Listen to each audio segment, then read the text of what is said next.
నమస్తే తెలంగాణ ప్రజలారా, నేను మీ అలెగ్జాండర్ డెమోక్రటిక్. ఇకపోతే నిన్న గౌరవనీయులు ఎంఆర్పిఎస్ గౌరవ అధ్యక్షులు మందకృష్ణ మాదిగ గారు నిన్న ప్రెస్ మీట్ పెట్టి తెలంగాణ ప్రభుత్వము ప్రత్యేకంగా టీజీపీఎస్సీ ఏవైతే నోటిఫికేషన్లు ఇచ్చినాయో ఆ నోటిఫికేషన్లలో ఎస్సీ వర్గీకరణ ప్రకారమే ఆ ఫలితాలు ఇవ్వాలి. ఆగస్టు 1వ తారీఖు నాడు ఈ దేశంలో అత్యున్నత న్యాయస్థానం సుప్రీంకోర్టు తీర్పు మేరకి, ఆ జడ్జిమెంట్ మేరకి గౌరవనీయులు భారత ప్రధాన న్యాయమూర్తి జస్టిస్ చంద్రచూడ్ గారి ఆధ్వర్యంలో 1:6 ఆ బెంచ్ ఇచ్చిన తీర్పుకు అనుకూలంగా మరి ఆ తీర్పు వెలువడిన వెంటనే ఆ టైంకి అసెంబ్లీ సెషన్స్ జరుగుతూ ఉన్నాయి తెలంగాణలో. మరి తెల్లవారు ఈ యొక్క ఆ జడ్జిమెంట్ని అనుకూలంగా ఆ జడ్జిమెంట్ని ఆహ్వానిస్తూ ప్రస్తుతం తెలంగాణలో ఏదైతే ఇచ్చిన నోటిఫికేషన్స్ ఉన్నాయో ఆ నోటిఫికేషన్స్లో అవసరమైతే ఆర్డినెన్స్ తీసుకొచ్చి ఈ వర్గీకరణను అమలు చేస్తా అని చెప్పేసి తెలంగాణ రాష్ట్ర ముఖ్యమంత్రి గౌరవనీయులు రేవంత్ రెడ్డి గారు చెప్పారు నిండు అసెంబ్లీలో.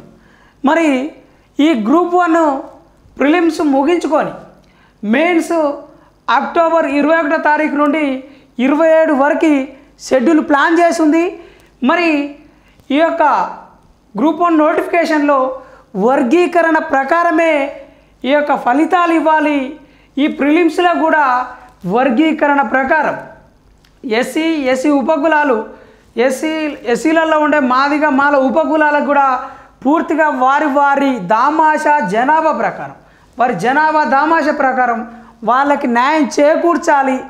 అట్లయితేనే ఈ ఉద్యోగ నియామకాలు చేపట్టాలి. లేదు అని అంటే మేము మా ప్రతాపం ఏందో చూపిస్తాం. గతం తాలూకు ఏవైతే నోటిఫికేషన్లు ఉన్నాయో వాటిలో పూర్తిగా మేము నష్టపోయినామని చెప్పేసి నిన్న ప్రెస్ మీట్ పెట్టిండు. ఆ ప్రెస్ మీట్ తాలూకు మనం ఇక్కడ న్యూస్ చూస్తూ ఉన్నాం. గ్రూప్ 1 ఫలితాలని వర్గీకరణ ప్రకారం ప్రకటించాలి, దాని ప్రకారమే ప్రభుత్వ ఉద్యోగాలు భర్తీ చేయాలి. మాల మేధావులు వర్గీకరణను అడ్డుకోవద్దు, చట్టసభల్లోకి స్వతంత్రంగానే వెళ్తా మీట్ ది ప్రెస్లో గౌరవనీయులు ఎంఆర్పిఎస్ గౌరవ అధ్యక్షులు మాన్యశ్రీ మందకృష్ణ మాదిగ గారు చెప్పడం జరిగింది. బీసీలో వర్గీకరణ ఉన్నప్పుడు ఎస్సీల్లో వర్గీకరణ ఎందుకు ఉండకూడదనే ఒక పట్టుదలతో మరి ముందుకు పోయే ప్రయత్నం చేస్తూ ఉన్నారు. మరి ఏదేమైనప్పటికీ మరి ఇప్పుడు ఇచ్చిన గ్రూప్ 1 నోటిఫికేషన్లో మరి 563 ఉద్యోగాల్లో మరి వీళ్ళకి రావాల్సిన వాటా ఎంత, మరి వాళ్ళ కులాలు ఎన్ని, వాళ్ళ దామాషా ప్రకారము ఎన్ని జాబ్స్ పోతాయి అనేది కూడా మనం ఒకసారి పరిశీలిస్తే 563 పోస్టులలో 15% అనుకుంటే దాంట్లో 93 ఎస్సీ సామాజిక వర్గానికి, ఎస్సీ ఉపకులాలకి, ఎస్సీలో సబ్ కేటగిరీస్ ఉన్న 59 కులాలకి పోతూ ఉంటుంది. అదే ఇప్పుడు మాదిగ కులం కావచ్చు, మాదిగ ఉపకులాలు కావచ్చు, మాల కావచ్చు, మాల ఉపకులాలు కావచ్చు, అన్నిటి కూడా వారి దామాష ప్రకారము ఈ ఉద్యోగాలు పంచవలసిన అవసరం ఉన్నదని చెప్పేసి మందకృష్ణ మాదిగ గారు నిన్న ప్రెస్ మీట్లో చెప్పడం జరిగింది. వర్గీకరణ అమలు తర్వాతే గ్రూప్ 1 ఫలితాలు ప్రకటించాలి. ఏదేమైనప్పటికీ ఇప్పుడు ప్రస్తుతం కొనసాగుతున్న ఈ అన్ని నోటిఫికేషన్లో గ్రూప్ 1 కావచ్చు, 2 కావచ్చు, 3 కావచ్చు, డిఎస్సి కావచ్చు, ఈ కానిస్టేబుల్కి సంబంధించిన ఏవైతే అన్ని టీజీపీఎస్సికి సంబంధించిన తెలంగాణ ఈ ఉద్యోగాలకు సంబంధించిన అన్ని నోటిఫికేషన్లో ఈ వర్గీకరణ ప్రకారం అమలు చేయాలని చెప్తా ఉన్నారు. మరి 30 ఏళ్ళ ఈ సుదీర్ఘ పోరాటంలో మేము మా మాదిగ ఉపకులాలు, మాల ఉపకులాలు కూడా నష్టపోయి ఉన్నాయి. మరి వారి దామాష ప్రకారము ఉద్యోగాలు ఇస్తే ఇప్పటికన్నా న్యాయం జరుగుతుంది అని చెప్తా ఉన్నారు. మరి ఒక సైడు మరి ఎంపరికల్ డేటా లేదని, మరి జనాభా దామాషా ప్రకారము మరి లెక్కలు లేవు అని చెప్పేసి ఒక సైడు ప్రభుత్వ పెద్దలు కావచ్చు, మేధావులు కావచ్చు గుసగుసలాడుతూ ఉన్నారు. కానీ నిజానికి 1994లో ఏదైతే ఎంఆర్పిఎస్ ఉద్యమం పుట్టిందో మరి దాని 1997 రామచంద్రరాజు ఆధ్వర్యంలో ఇచ్చిన ఏదైతే ఆ కమిషన్ ఇచ్చిన సిఫారసులు ఉన్నాయో దాంట్లో భాగంగానే మరి ఆనాడు ఈ యొక్క వర్గీకరణ అమలు చేస్తే అప్పుడు ఎంపెరికల్ డేటా ముమ్మాటికి 1981 డేటా అనేది తీసుకున్నారు.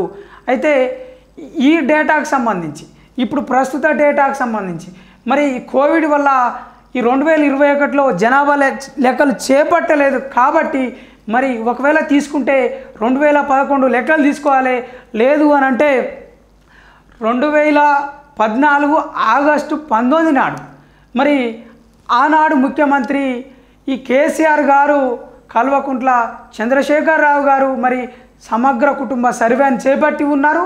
మరి దాంట్లో కూడా ఆయా జిల్లాల ప్రకారం ఆయా మండలాల ప్రకారం పూర్తిగా ఎంపెరికల్ డేటా తెలంగాణ ఈ యొక్క ప్రభుత్వం దగ్గర ఉన్నది అని చెప్పేసి, అదేవిధంగా 2018-19 ఎలక్షన్లో మలి దశలో కేసీఆర్ గారు ఎలక్షన్స్కి వచ్చే ముందర వాళ్ళ యొక్క పార్టీ ఎజెండాలు మేనిఫెస్టోలో కూడా మరి 17% ఈ యొక్క ఎస్సీ ఉపకులాలకి ఇస్తామని చెప్పేసి రిజర్వేషన్ ప్రకారమే వాళ్ళకి ఇంకా 15 నుండి 17కి పెంచుతామని చెప్పేసి వాళ్ళ ఎజెండాలో మేనిఫెస్టోలో పెట్టిరు.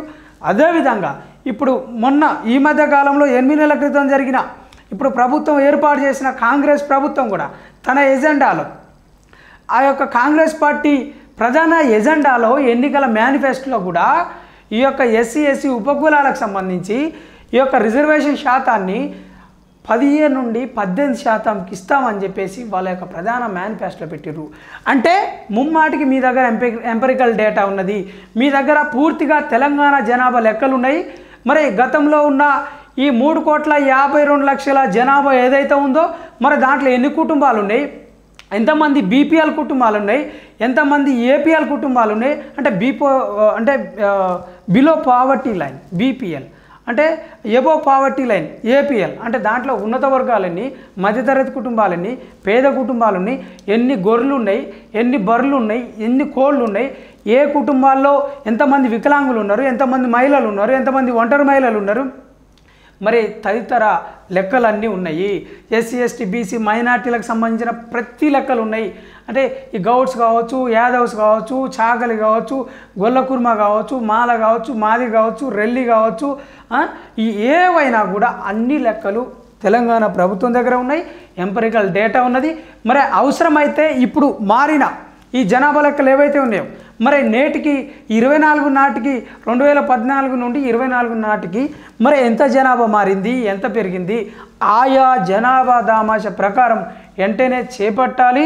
ఈ యొక్క లెక్కలు చేపట్టి మరి ఈ నడుస్తున్న ఈ ఉద్యోగాలు ఏవైతే ఉన్నాయో, ఈ నోటిఫికేషన్లు ఏవైతే ఉన్నాయో దాంట్లో తప్పనిసరిగా అవన్నీ వర్గీకరణ ప్రకారమే చేపట్టాలని చెప్పేసి మరి మందకృష్ణ గారు డిమాండ్ చేస్తూ ఉన్నారు.